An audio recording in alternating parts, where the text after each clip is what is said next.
দয়া করিরে বাইন দোকান থেকে বর্তমানে সেও খেজুর আনিয়া খাইও না। খেজুরের ভিতরে যত ফুক তার সীমার বাইরে এত ফুক।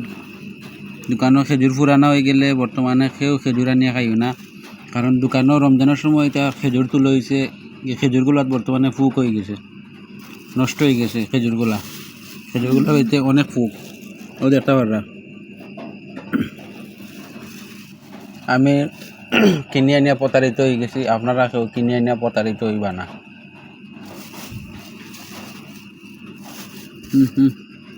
ভিডিওটা শেয়ার করিয়া সবরে সচেতন করিয়া দক্কা, যাতে দোকান থেকে পুরানা খেজুর না আনইন। আর খেজুর যদি আনইন অবশ্যই খেজুরের উপর চামড়া দেখিয়া শুনিয়া পালা করে দইয়া বাচ্চান ধরে খাওয়াইন যেন।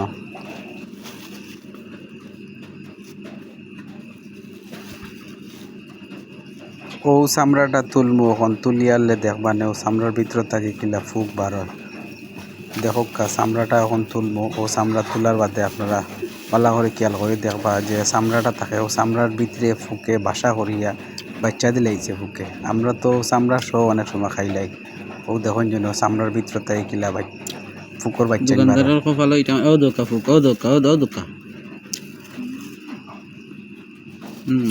দোকা ফুক দেখছেন নি খাইটাই নি খেজুর আনিয়া যে খালি দইয়াও হারাই দে মুখের ভিতরেও দেখো কত ফুক। দোকান থেকে আনলাই কিয়র দোয়া কিয়র কিতা খাইলাও দেখো কত ফুক।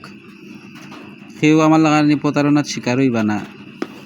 বর্তমানে কোনো খেজুর দোকানও যদি স্টক থাকে এই খেজুরগুলো আনবা না, খেজুরগুলো নষ্ট হইয়া ফুক ভিতরে জন্ম নিছে গিয়া। কিন্তু দোকানদারে আপনারে দুকা দিয়া বেচে। আমার বাচ্চার লাগে সব করে আনছিলাম, এখন থেকে খেজুরের ভিতরে ফুকর বাসা, ফুক মরি গেছে।